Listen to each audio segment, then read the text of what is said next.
இன்றைக்கி சாட்டர்டே வந்துட்டு நாங்கள் வந்து எப்பயுமே ரெகுலராக வந்து நானும் எங்கள் மேனேஜர் வந்து கடையில் தான் சாப்பிடுவோம். ஒயிட் ரைஸ், அப்புறம் புளி சாப்பாடு, அந்த மாதிரி தக்காளி சாப்பாடு, அந்த மாதிரி டிஃப்ரெண்ட்டாக சாப்பிடுவோம். நான் சாட்டர்டே மட்டும். இன்றைக்கி என்ன சாப்பிட போகிறோன்னா ஒயிட் ரைஸ் தான் சாப்பிட போகிறோம். எங்கே வாங்க போகிறோன்னா கீதா கேண்டீனில் தான் வாங்க போகிறேன். கனகராஜ் அண்ணா வேறு கடையில் கடைக்கு போயிருக்காரு. அங்கேருந்து இனி வரல. அவர் வர வரைக்கும் நாங்கள் வந்து சாப்பிடாமல் இருக்கணும். எப்பயுமே 3 பேர் ஒட்டுக்காக தான் சாப்பிடுவோம். அவர் வந்து கடையில் சாப்பிட்டா செட் ஆகாது, அதனால தான் அவர் வந்து வீட்டிலே சாப்பிட்றாரு. இல்லை எப்போயாவது சாப்பிடுவார். அதனால் போய் வாங்கிட்டு வச்சு சாப்பாடு வாங்க போகிறோம். வாங்க சீக்கிரமாக போய் வாங்கிட்டு போயிடலாம். சாப்பாடு வாங்கிட்டு வந்த கேப்பில் சாக்ஸ் வாங்கிட்டேன். சாக்ஸ் வேறு இல்லை, அதனால் 100 ரூபான்னு சொன்னாங்க, வாங்கிட்டு வந்துட்டேன். கனகராஜன் வேறு நீ வரல, எங்கள் கடையில் வேலை, அதனால் வந்து நானும் எங்கள் மேனேஜரும் சாப்பிட போகிறோம். சார் நம்ம சாப்பிட்லாமா? இல்லை அண்ணா வரட்டுமா? சரி ஓகே. அவர் 10 நிமிஷத்தில் 2 மணி ஆச்சு. அவர் எத்தனை மணிக்கு வருவாருன்னு தெரியாதுல்ல. ஆமாம், நம்ம சாப்பிட்லாமா? ஓகே, நாங்கள் சாப்பிட போகிறோம். அண்ணன் வரதுக்கு லேட் ஆகும், அதனாலங்கிறது பிரச்சனை கிடையாது. இந்த வாங்கிட்டு வந்து இந்த சாம்பார் இதெல்லாம் கட்டுறாங்க பார்த்தீங்களா, அது பயங்கர ரொம்ப முடிச்சு போட்டு வச்சிடுறாங்க. பார்சல் சாப்பாடு கொடுக்குறவங்க வந்து இந்த கட்டு மட்டும் கரெக்டாக போட்டிங்கன்னா சீக்கிரமாக இது வந்து ரிமூவ் பண்ணி சாப்பிட்றதுக்கு ஈஸியாக இருக்கும். இதை மட்டும் கொஞ்சம் கரெக்டாக பண்ணிங்கன்னா நல்லாயிருக்கும்னு நினைக்கிறேன். சரி நம்ம சாப்பிடுவோம். இதை கட்டை ஒதுக்கிறதுக்கே ஒரு 10 நிமிஷம் ஆயிடும்னு நினைக்கிறேன். 10 நிமிஷம் ஆனதுக்கப்புறம் தான் சாப்பிடுவோம். ரெடி ஆகிடுச்சு. இன்றைக்கி நான் தனியாக உட்காந்து தான் சாப்பிட்றேன். அண்ணன் வேறு வரல. எங்கள் மேனேஜர் அங்கே தனியாக போய் உட்காந்து தான் சாப்பிடுவார். எங்கள் கூடலாம் உட்காந்து சாப்பிட மாட்டார், எப்போயாவது தான் சாப்பிடுவார். சரி பாய், சாப்பிட்டு கண்டினியூ பண்ணுறேன். வந்துருச்சு, மத்தியானம் தான் வந்துச்சு. இன்றைக்கி வேறு டைம் ஆயிடுச்சு வேலை முடியறதுக்கு. நேராக மனோஜ் வீட்டுக்கு போய் சிலிண்டர் எடுத்துகிட்டு நேராக அக்காவை போய் கூப்பிட்டு நேராக வீட்டுக்கு போக வேண்டியது தான். போய் போகிறோம். ஏன்னா அக்கா வண்டியில் முன்னாடி அங்கே வச்சதான் சிலிண்டர் வச்சு முடியும். நம்ம வண்டியில் வச்சு நம்ம வண்டிக்கு பார்த்து வச்சு நேராக மனோஜ் வீட்டுக்கு போகிறோம். சிலிண்டர் எடுத்துகிட்டு கிளம்புறோம். வீட்டிலேருந்து நேராக அக்காவை கூப்பிட கிளம்ப வேண்டியதான். டைம் ஆகிடுச்சு. படம் பார்த்துக்கோங்க. ரோடு கிராஸ் பண்ணுறதுக்கு நான் வந்து இங்கே ஒரு 1/2 மணி நேரம் வெயிட் பண்ணோம் கிராஸ் பண்ணுறதுக்கு. அங்கிட்டும் பாப்பா இங்கிட்டும் பாப்பா. இங்கே பாருங்க, நடுவுலேயே நின்ட்டா பார்த்தீங்களா? நடுவுலேயே நின்ட்டா. இப்போ வந்து இதோட எல்லாரும் ஏற்ற போகிறாங்க. என்னடியும் நீ பண்ணுற?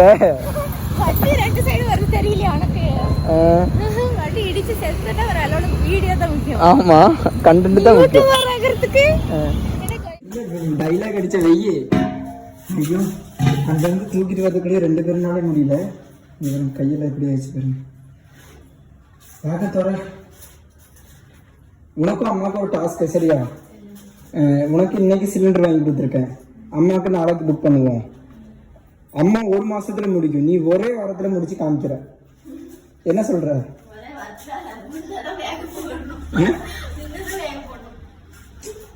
அம்மா நம்ம வந்து 3 மாசம் நடக்கிறோம். அம்மா எத்தனை சாவி எடுத்துட்டு வரலன்னா இப்ப ஏன்டி சாவி இல்லை?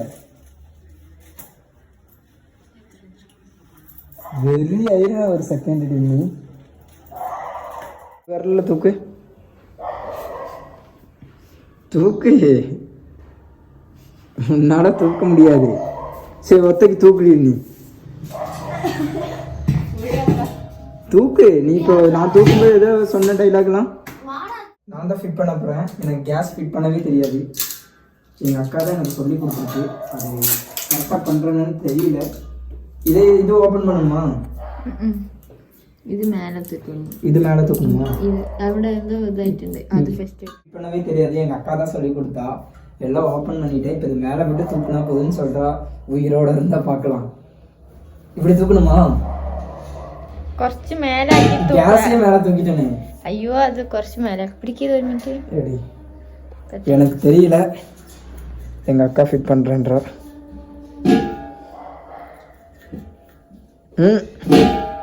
என்ன உனக்கே முடியல பார்த்தா?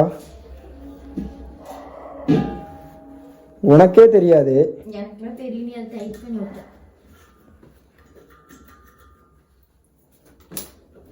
உன்னெல்லாம் நம்பி ஒரு கேஸ் வாங்கிட்டு வந்தா கத்தி உடைச்சிடாதடி. நீ பெரிய டைலாக் அடிக்க மட்டும் லாய்க்கு. நீ தான் இப்போ ஊரிடான்னு പറഞ്ഞു. நாங்கள் வந்து அந்த கயிறை உடைச்சாச்சு. நாங்கள்ல, நான் தான் உடைச்சேன். இந்தா இந்த கயிறை இதில் போடு.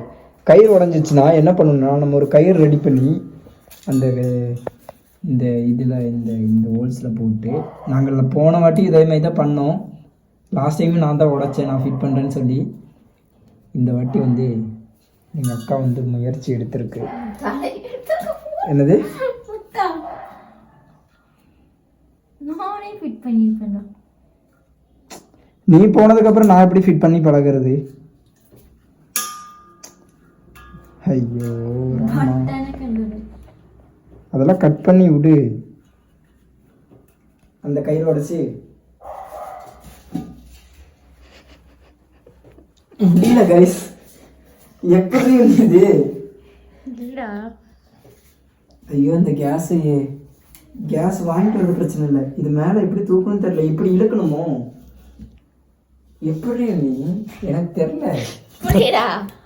மேலேக்கே கீழேக்கா? மேலேக்கு தானே வலிக்கணும். அது வேற ஏதோ தான் பாக்கும்.